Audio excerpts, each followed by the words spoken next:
Hello everyone, let us continue the last part and the rest part of the story The World in a Wall. In our previous video we have seen that there was completely chaos in their house because a writer की एक habit है कि always कुछ ना कुछ unique चीज़ों को, कुछ जो एनिमल्स होते हैं उन्हें वो कैसे ना कैसे कलेक्ट करके घर में ले आता है और उनके घर वाले ना इस चीज़ से काफ़ी परेशान रहते हैं। तो अगर आपने प्रीवियस पार्ट नहीं देखा इस वीडियो का तो आप जाइए, मैं आपको लिंक दे दूँगी डिस्क्रिप्शन बॉक्स में। You can go and visit that chapter. अगर आपके सिलेबस में नहीं भी है तो भी I am damn sure that आप इस स्टोरी को बहुत इंजॉय करेंगे। अगर आपके सिलेबस में है तब तो वेल एंड गुड है, बिकॉज यहाँ पर आपको समझने के लिए भी मिलेगा और साथ में इंटरेस्ट भी बना रहेगा। तो मैंने अपने प्रीवियस पार्ट में इस स्टोरी को यहाँ तक क्लियर किया था एंड आफ्टर दैट हम इसे आज यहाँ से शुरू करेंगे। थोड़ा ही बाकी है। I will try to explain this with in the less time. Okay, चलिए हम शुरू करते हैं। Welcome back everyone, this is Aarti Sharma, you are watching study table and let's start the next part. Look out they are coming, screamed मार्गो।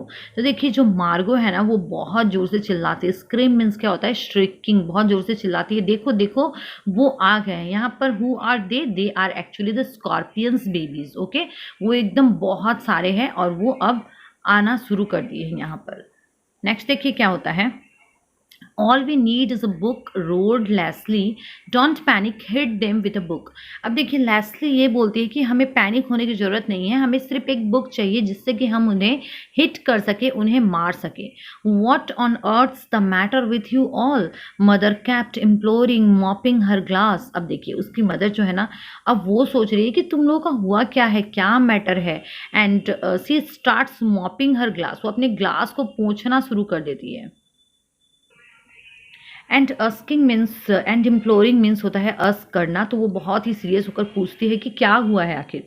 It's that boy, he will kill the lot of us, look at the table knee deep in scorpions. अब देखो अब reply करने के लिए क्या ही बचता है, तो वो क्या बोलती है, और कुछ नहीं, ये उस लड़के की करामत है सब कुछ। और आप देखो पूरे नीचे देखो एकदम नी डीप तक स्कॉर्पियंस ही स्कॉर्पियंस है। किसी न किसी दिन तो वो हमें अपनी हरकतों के कारण मार ही डालेगा। Quick do something, look out. और काफ़ी ज़्यादा क्यूज फैल जाता है और जो लेस्ली है वो बोलती है देखो देखो चारों तरफ देखो कैसा एटमॉस्फेयर होके रखा है।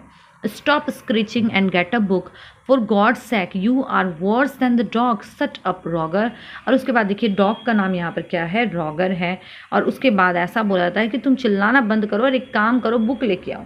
और ऐसे चिल्लाकर कुछ भी कोई काम होने वाला नहीं है और तुम तो एक डॉग से भी बहुत ज़्यादा बुरे हो। एंड आफ्टर दैट देखिए क्या होता है। By the grace of God I wasn't beaten and now the speaker is saying that, भगवान की कृपा से एटलीस्ट मुझे मार नहीं पड़ी।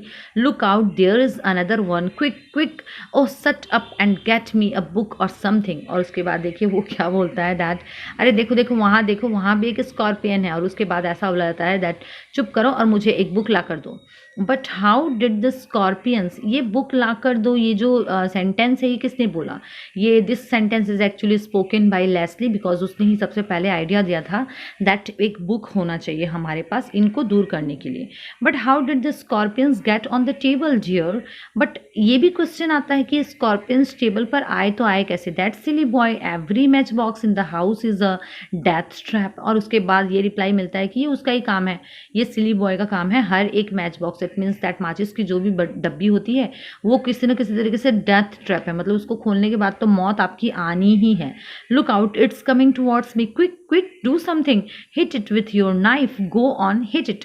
अब देखिए ये लोग आपस में ही बात कर रहे हैं कि देखो देखो वो आ रहे हैं, आप एक काम करो उनको चाकू से ही मार डालो, लेकिन तुम उसे बस उन्हें मार डालो। Since no one had bother to explain things to him, Roger was under the mistaken impression that the family was being attacked and that it was his duty to defend him. अब देखिए यहाँ पर dog की क्या situation है, because उस dog को तो किसी ने कुछ एक्सप्लेन ही नहीं किया था कि क्या चल रहा है, इसलिए रॉगर जो है ना वो सोच रहा था, वो ऐसा मिसअंडरस्टैंडिंग थी उसकी दैट इस फैमिली के ऊपर किसी न किसी तरीके से अटैक हो रहा है और ये मेरी ड्यूटी बनती है कि मैं उन्हें कैसे बचाऊँ। ओके, डिफेंड मीन्स क्या होता है? बचाना।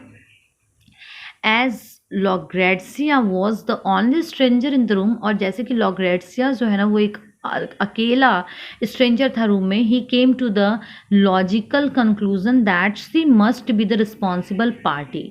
तो डॉग के मन में ये एक लॉजिक आता है कि लॉग्रेड्सिया जो है ना वही इस चीज़ की जिम्मेदार रही होगी। So he bit her in the ankle, और इसलिए उसने उसे काट लिया, उस लड़की को काट लिया उसने उसके एंकल में। Okay, this did not help matters very much, और इससे तो क्या हुआ, इससे मैटर सॉल्व थोड़ी होने वाला था। नेक्स्ट देखिए क्या होता है। By the time a certain amount of order had been restored and all the baby scorpions had hidden themselves under various plates and bits of cutlery. और उसके बाद देखिए जब काफ़ी टाइम बीत जाता है और उसके बाद जो स्कॉर्पियंस बेबीज़ जो रहती है ना वो भी डर के मारे कहीं ना कहीं खुद को छिपा लेती है, चाहे प्लेट्स के अंदर चाहे जो कटलरी थे उनके अंदर। उसके बाद देखिए क्या होता है। Eventually after impatient pleas on my part, backed up by Mother Leslie's suggestion that the whole lot be slaughtered was quashed। Next देखिए स्पीकर क्या बोलते हैं, दैट मेरे काफ़ी ज़्यादा अर्नेस्ट रिक्वेस्ट के बाद एंड मदर के भी बैक्ड अप हो जाने के बाद, इट मीन्स दैट मदर भी थोड़ी सी शांत हो गई थी, एंड लेस्लीज के सजेशन के बाद ये डिसाइड किया गया दैट उनमें से काफ़ी ज़्यादा को ना स्लटर्ड कर दिया गया। स्लटर्ड मीन्स क्या होता है कि काफ़ी ज़्यादा को उन्होंने मार दिया है, और उनका जो एक ग्रुप आ रहा था उनको क्वेस्ट कर दिया गया। क्वेस्ट मीन्स क्या होता है, रोक देना by force. And while the family still smearing with rage and fright retired to the drawing room, I spend half an hour rounding up the babies, picking them up in a teaspoon and returning them to their mothers back. Writer ऐसा बोलते हैं that family तो अभी भी बहुत ज़्यादा गुस्से में थी, और गुस्से में वो अब ड्राइंग रूम की तरफ जा चुकी थी, और उसके बाद राइटर को करीबन आधे घंटे लगे क्योंकि वो सारे बेबीज़ को उठा रहा था एक टीस्पून में। टीस्पून आपको पता ही है चम्मच से जो बड़ा साइज़ का होता है। और उसके बाद उन्हें उसकी मदर के बैक पर, जैसे कि वो शुरू में उसे दिखाई दे रहे थे, सारे उनके बैग्स पर वो लोड करता है उसकी मदर के बैक पर। और उसके बाद I carried them outside on a saucer and with utmost reluctance release them on the garden wall. और उसके बाद राइटर क्या बोलते हैं दैट उसके बाद मैंने उनको कैरी किया किसी सॉसर में। सॉसर क्या होता है, एक फ्लैट टाइप का प्लेट टाइप जो होता है बर्तन, उसे सॉसर बोलते हैं। और इनकी इच्छा नहीं थी लेकिन उनको उससे उन सारे बेबीज़ को एंड मदर स्कॉर्पियन को रिलीज़ करना पड़ा गार्डन के वॉल पर। Roger and I went and spent the afternoon on the hillside, for I felt it would be prudent to allow the family to have a siesta before seeing them again।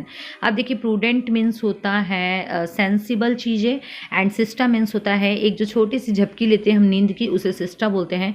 तो writer ये बोलते हैं that मैं और Roger जो कि उनका dog था उस समय पूरा आफ्टरनून वो हिल साइड पर ही स्पेंड किए, और उन्हें लगा कि हमें घर से जाना ही बेटर होगा, बिकॉज कुछ तो सेंसिबल किया जाए, उनको इतना केओस हुआ है और इस फैमिली को अब अच्छे से सोने दिया जाए, और इसीलिए वो वापस उनसे मिलने से पहले कुछ टाइम के लिए हिल साइड पर चले जाते हैं। तो ये थी हमारी स्टोरी, और आई होप आपको ये स्टोरी अच्छी लगी होगी। ये स्टोरी यहीं तक है, and thank you so much for watching study table. Let us meet again with the next chapter next time.